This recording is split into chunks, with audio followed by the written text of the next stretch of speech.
Today, for Man United, guys, there is something really important to clarify. It's an important day, because Mateus Cunha takes the number 10 as new Manchester United player. The number 10 was the shirt number of Marcus Rashford. So Rashford is losing the number 10. He was informed 24 hours before about that, his agents, of course. But let me say, that is not just Marcus Rashford's desire to leave Manchester United. All of this also starts from Manchester United's desire to part ways from Marcus Rashford since January and continuing this summer. So it's not only Rashford who wants to leave United, but there is also United who are pushing the opportunity to sell Marcus Rashford or to find a solution for him this summer. When I say Man United, is the management, is the coach Ruben Amorim. So all parties are going to the same direction for Marcus Rashford to leave. The update of the day about that is that Rashford will not show up for training immediately, but Man United will give him some time to find a solution on the market, and so let's see what happens there. But for sure, the Rashford situation is open again on the market, with the player not being part of Manchester United project, and that's very clear. Similar situation to Alejandro Garnacho. I told you 2 weeks ago, it's over between Garnacho and Man United. Garnacho will go, Garnacho will leave, Garnacho wants to go, and Man United want him to go. So they decided to part ways. I can confirm my information on Alejandro Garnacho. So what I said is now confirmed. Garnacho will not show up for training immediately. Garnacho can stay away from Carrington for the upcoming weeks to find a solution on the market. Let me mention once again, as I already told you, that the priority of Alejandro Garnacho is to stay in Premier League. He would love to continue in Premier League, so let's see what happens there, because Alejandro Garnacho would be very happy to stay in England. There was some interest from Bayer Leverkusen, some interest from Italian clubs too, but Garnacho is basically waiting and giving priority to English clubs. For sure,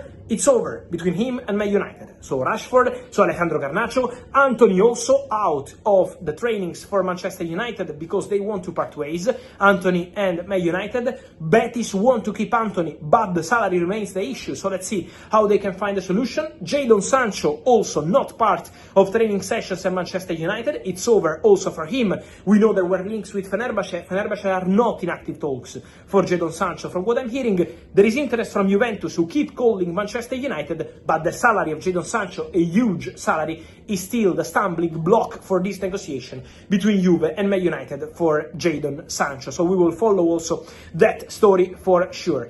And then, guys, it's important to say that also Tyrell Malacia is out of the project. He will not show up for training. It's over with Man United, and so they will look for a solution also for Malacia, who returned from loan deal from PSV Eindhoven. Also, many questions, guys, on the Victor Osimhen future. At the moment, still no breakthrough in this story, and nothing will happen in the upcoming hours, so it will take some days before we understand the future of Victor Osimhen. At the moment, guys, I keep receiving many questions from Manchester United fans, but at the moment I'm not aware of concrete negotiations between Man United and Napoli for Victor Osimhen. Remember that the player has a release clause, 75 million euros, but at the moment Al Hilal from Saudi and Galatasaray, where the player was on loan last season, keep working on a deal to get Victor Osimhen. Which is across most of the back pages, it has to be said, for Saturday, that Marcus Rashford headlines a group of 5 Manchester United players who have been banished by Ruben Amorim, the head coach, ahead of the new season. He and Jadon Sancho, Alejandro Garnacho, Antony and Tyrell Malacia as well. Ian Ladyman, no great surprise that any of those 5 don't have a significant future at the club. And I guess financially as well, there is a reason for Ruben Amorim to want rid of them, to try and regenerate the squad and continue building his own team. Yeah, absolutely. It's a fascinating story, this, and the reason that I see it as being so is that this feels like a real line in the sand moment for Ruben Amorim, the Manchester United coach, a real stick or twist moment, and he's decided to twist. And what I mean by that is that when you've got players who you don't want and they don't want to be around, it's quite easy to hedge your bets and say, well, I'll keep them in the first team pool and I'll use them off the bench occasionally, and I might use them in the League Cup or whatever. And that way, it stops the negative headlines. It prevents that feeling of tension and unrest. And it also gives you a bit of a bigger squad, and it keeps players potentially in the shop window. They might come off the bench and score a goal for you. Amorim has obviously thought, no, that's not the way that I'm going to do this. I think this is a coach who knows that what happens in the first few months of the season will essentially, it'll give him another lease of life, or at United, or will bury him.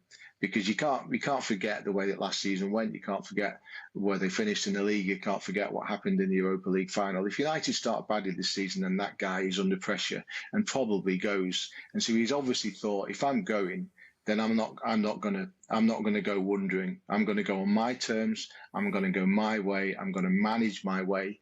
These guys don't want to play for me. They tell me they don't want to play for me. They don't behave as though they want to play for me.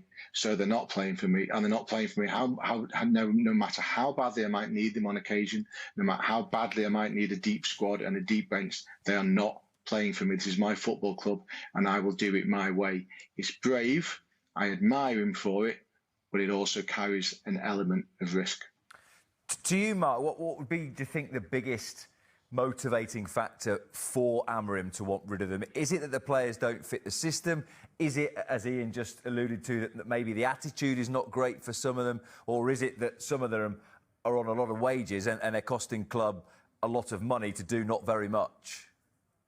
Yeah, I mean, I think it's a combination of all three things you mentioned there, because all players are different. But I do think that ultimately he doesn't want the distraction of being asked by people like us what's happening with Marcus Rashford. Is he going to go on the summer tour to the United States? Is Jadon Sancho going to go on the tour? Is he training with the first team? All these questions which kind of, hung over Erik ten Hag last year with Sancho, that he's dealt with that. And I think it is good, strong management. I think United have backed him, but there is a downside to this in the sense that there's 5 players there that United today have just basically cut their value, because everybody that might want to sign these players will know that they are damaged goods, and that United's valuation at 9 o'clock this morning is not the same as at 9 o'clock tonight, because they can't say we want X amount of pounds for Marcus Rashford when they're telling the whole world that he's not part of the plans. So they have a problem there unless they know where these players are going.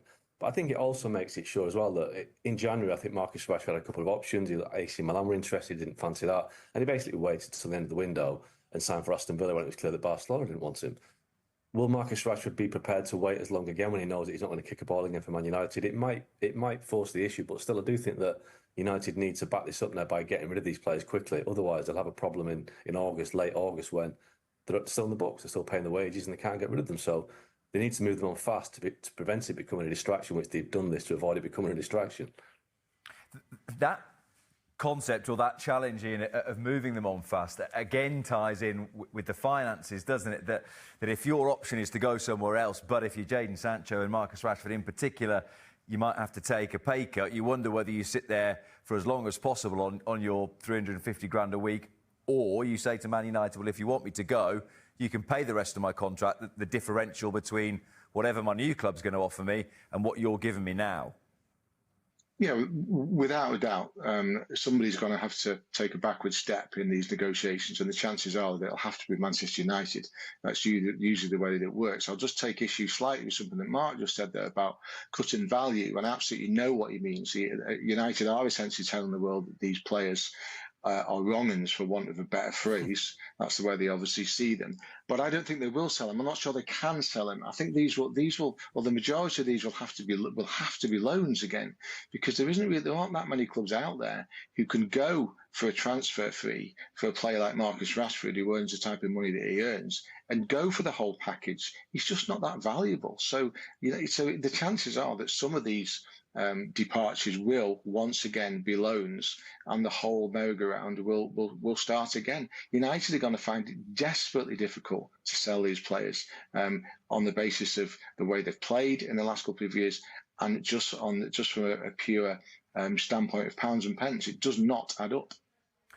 Do you think, Mark, that there was ever a temptation, particularly with Rashford, who was good on that loan spell with Aston Villa? Sancho was fine with Chelsea too, to give them a second chance? Or do you think that by the time that particularly Rashford left at the end of January, start of February, that his mind was made up on him that he was never going to play for Manchester United again? Yeah, there was no way back for those two. I mean, Sancho had a poor season at Chelsea, and he's never done anything at Man United to warrant being given a third, fourth or fifth chance.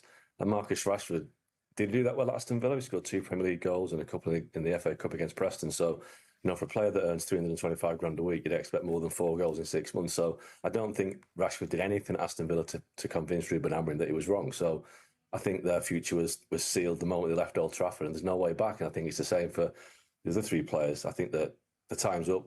None of them are good enough for Man United in their current form. So move them on. Part of the story in the Times, Ian, is that number 10 shirt has gone for Marcus Rashford. It's been handed to Matheus Cunha. I guess the flip side of what we've been talking. Marcus Rashford expected to leave Manchester United. Keeping that in mind, a new possibility could now present itself in the form of Marcus Rashford and his ongoing issues with Manchester United.